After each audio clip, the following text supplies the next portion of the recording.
জিয়াউর রহমানের নাম প্রতিদিন নিলেই নাকি জান্নাত নিশ্চিত, এই সম্পর্কে ইসলাম কি বলে? আস্তাগফিরুল্লাহ। আমাদের মসজিদের সম্মানিত খতিব সাহেব উনি প্রতিনিয়ত বিড়ি সিগারেট সেবন করেন। লা হাওলা ওয়ালা কুওয়াতা ইল্লা বিল্লাহ। গণতন্ত্রের মাধ্যমে ইসলাম কায়েম হবে নাকি খেলাফতের মাধ্যমে ইসলাম কায়েম হবে? এক চোখওয়ালা একটা বাচ্চার জন্ম হয়েছে, তাহলে কি দাজ্জাল এসে গেছে? না রে বাবা, এক চোখওয়ালা হইলে দাজ্জাল হয় না। আর দাজ্জালের জন্ম তো হাজার হাজার বছর আগে হয়ে আছে। সে তো শিকল পরা, শিকল দিয়ে বন্দি করা আছে একটা দ্বীপে। ওকে তো তামিমে দারি রাদিয়াল্লাহু তাআলা দেখেছেন, তো সে তো বিদ্যমান আছে, তার এখন কোনো জন্ম হবে না। আহাদু আবাওয়াইহিল জিন, তার মা বাবার একজন মানুষ একজন জিন, বহু আগে তার জন্ম। তো সে অলরেডি আছে, স্টিল আছে, সে বন্দি আছে। হয়তো হযরত সুলাইমান তাকে বন্দি করে রেখেছেন, খুব সম্ভব। কোথায় আছে ইয়াজুজ আর মাজুজ? কবে আসবে পৃথিবীতে? ইয়াজুজ মাজুজ বলে গগ অ্যান্ড মাগুগ, মঙ্গোলীয় মোগলদেরকে বলে ইয়াজুজ মাজুজ। আমাদের বাদশাহ বাবর, বাদশাহ আকবর, হুমায়ুন, বাংলাদেশ দখলকারী ইখতিয়ার উদ্দিন বখতিয়ার খিলজি, তুরস্কের যে সুলতান সুলেমান সহ যে যারা অর্ধ পৃথিবীর এই মুসলিম সাম্রাজ্য 720 বছর চালিয়েছেন, এরা হলো ইয়াজুজ ও মাজুজ, এই বংশের মানুষ। ইয়াজুজ মাজুজ মানে গগ অ্যান্ড মাগুগ, মানে মঙ্গল এরা। চেঙ্গিস খান ইয়াজুজ মাজুজ ছিল, হালাকু খান ইয়াজুজ মাজুজ ছিল, গগ মাগুগ মঙ্গোলীয় ছিল। চেঙ্গিস খানের হাতে সম্ভবত 40 কোটি মানুষ জবাই হয়েছে, 40 কোটি। তো ওরা তো এরা কিয়ামতের আগে ঈসা আলাইহিস সালামের যুগে আরেকবার আসবে বিপুল বিক্রমে, পাহাড়ের অন্তরাল থেকে আছে ওরা, রাশিয়ার ওই পারে ওইসব অঞ্চল থেকে এরা আসবে। এটা হলো লেটেস্ট গবেষণা, সর্বশেষ ফাইনাল গবেষণা একবারে। ইয়াজুজ মাজুজ নিয়ে অনেক মিথ্যা কথা, অনেক ফাও কথা লেখা আছে, এমন তেমন, আসলে ওগুলি না।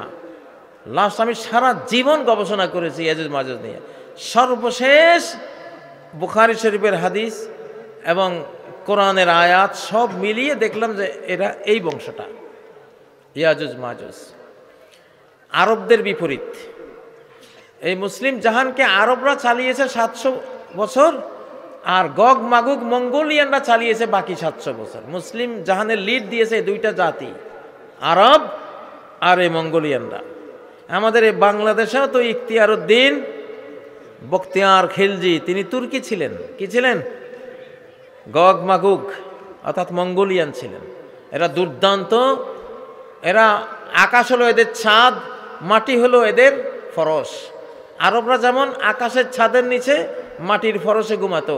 অর্ধ পৃথিবী করেছ শাসন, ধুলার তখ্তে বসেই, খেজুর পাতার প্রাসাদ তোমার বারে বারে গেছে খসি। ঠিক না? আরব জাতি আর এই মঙ্গোলিয়ান জাতি সেম, তাদের অভ্যাস। এরা খোলা আকাশের নিচে থাকে, মাটির উপরে ঘুমায়। এরা দুর্দান্ত, দুঃসাহসী, এক একটা রয়্যাল বেঙ্গল টাইগারের মতো। তো যাই হোক, এরা হলো এই দল। তো আল্লাহ তাআলা আমাদেরকে তৌফিক দিন একটা নতুন বাংলাদেশ গড়ার এবং সুন্দর রাজনীতি শেখার।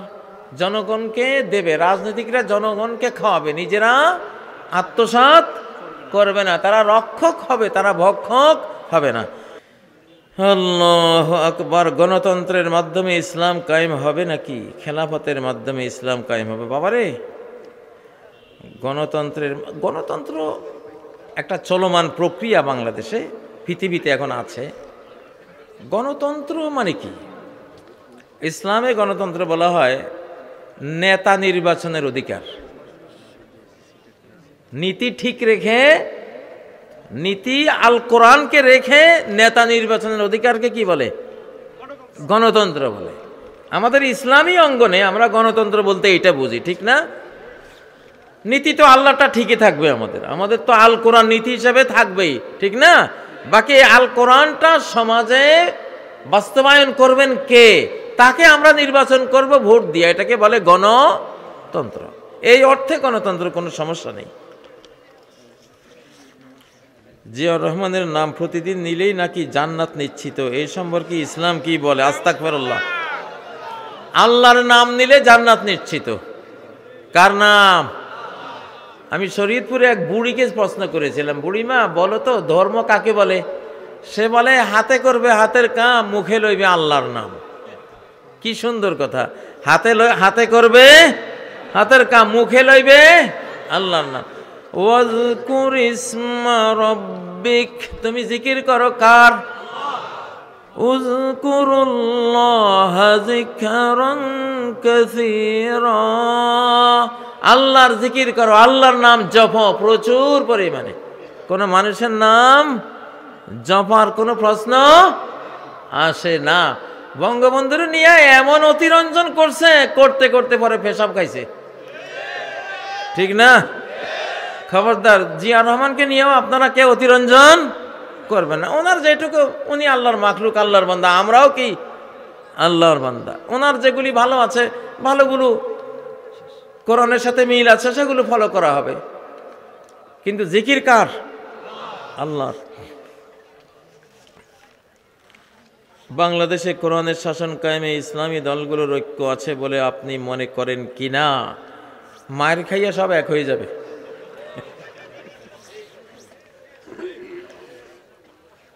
আর এখন অনৈক্য থাকা দরকার। মারামারিও নাই, বাইরের কোনো রাষ্ট্রের সাথে যুদ্ধ নাই, নিজেদের মধ্যে কোনো একতলাপ নাই, মতবিরোধ নাই, কিছুই নাই, চুপচাপ। তো সব তো ডায়াবেটিস হয়ে সব হালাক হয়ে যাবে এগুলি, বুঝেন না?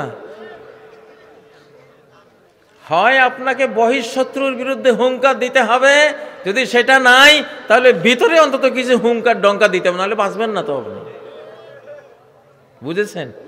তাবলিগ জামাতের মায়ের দেখে আমি খুব খুশি হয়েছি, যাক দলটা জাগছে আলহামদুলিল্লাহ। তার এই জাগরণ বাংলাদেশকেও আক্রমণ করতে আসলে ওই সময় কাজে লাগবে। জেগেছে তাবলিগ, জেগেছে মুসলিম, বিজয় কেতন উড়া। নজরুল বলেছিল জেগেছে মুসলিম, জেগেছে হিন্দু, বিজয় কেতন উড়া। নজরুল যখন দেখলেন যে হিন্দু মুসলমান রায়ট হচ্ছে, খুব খুনাখুনি হচ্ছে, উনি খুশি হলেন যে যাক এরা মারামারি শিখুক। এই মারামারি একসময় ইংরেজের বিরুদ্ধে কাজে লাগবে, লেগেছেও তো, ঠিক না? হ্যাঁ, একটা সঙ্গত কারণে আল্লাহ তাবলিগ জামাতের মধ্যে মারামারি লাগাই দিচ্ছেন। তোরা কত চুপচাপ, কি যুদ্ধ আইতে আছে, তোরা শিখ এগুলি। এখন পার্শ্ববর্তী আক্রমণকারীরা চিন্তা করতেছে সর্বনাশ, তবলিগের এসব মাটিয়া, এসব এই যে শান্তশিষ্ট, এরা যখন এরকম মারামারি শিখি ফেলাইছে, তাহলে শিবির জামাত অন্যান্য এরা কি করবে? ওরা ভয়ে অস্থির এখন। এই জন্য তাবলিগের মারামারিটা খুব দরকার ছিল এই সময়ে। আলহামদুলিল্লাহ কর না। কিছু জিনিস বাহ্যিক নিষেধ, আমরা বাহ্যিক নিষেধ করে মারামারি করিস না, কিন্তু ওরা লাগি যাইবই। কারণ কি? কারণ হলো মাল্লাম ইয়াগজু ওয়ালাম ইউহাদ্দিস নাফসাহু বিল গাজবে, যে কখনো যুদ্ধে যায়নি, নিজের মনে কখনো যুদ্ধের পরিকল্পনাও করেনি, মা তাআলা শুবাতিম মিন নিফাক, সে মুনাফিকের একটা শাখার উপরে মরবে। আল্লাহ তো চান না যে তাবলিগ যারা করে তারা মুনাফিকের শাখার উপরে মরুক, এই জন্য লাগাই দিচ্ছে আর কি আল্লাহ, যা তোরা একটু লাগালাগি কর, একটু যুদ্ধ বিগ্রহ ট্রেনিং হোক ইনশাআল্লাহ। আমাদের মসজিদের সম্মানিত খতিব সাহেব উনি প্রতিনিয়ত বিড়ি সিগারেট সেবন করেন। লা হাওলা ওয়ালা কুওয়াতা ইল্লা বিল্লাহ। বিড়ি খাওয়া আর বাবা খাওয়া তো একই কথা। বিড়ি হলো ফুত আর ওইটা হলো বাবা, বুঝে না তো? আস্তাগফিরুল্লাহ, এটা হারাম, হারাম, হারাম, এটা খাওয়া যায় না। এই বিড়ির কারণে প্রতি বছর 30-35 লক্ষ মানুষ প্রাণ হারায়। এত বড় প্রাণ সংহারক একটা বিষাক্ত জিনিস, প্রয়োজন হলো এটা খাবেন না। আর বিড়ি খেলে দুর্গন্ধ নিয়ে তো মসজিদে আসা তার জন্য নিষেধ, কঠিন নিষেধ। যেখানে মূলা, তারপরে পিঁয়াজ, রসুন খেলে নবীজি বলছেন ফালা ইয়াকরাবান্না মুসাল্লানা, কিছুতে জানে আমাদের মসজিদে, মসজিদে না, আমাদের ঈদগাহে, আমাদের মসজিদে সে আসতে পারবে না। সেখানে বিড়ি তো আরো কয়েক ডিগ্রি দুর্গন্ধ পিঁয়াজ আর মূলা এগুলি থেকে, ঠিক না?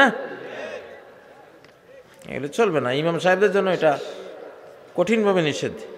এখানে ইতিরেখা টানলাম। সুবহানাকাল্লাহুম্মা ওয়া বিহামদিক আশহাদু আল্লা ইলাহা ইল্লা আনতা আস্তাগফিরুকা ওয়া আতুবু ইলাইক। আসসালামু আলাইকুম ওয়া রাহমাতুল্লাহি ওয়া বারাকাতুহু।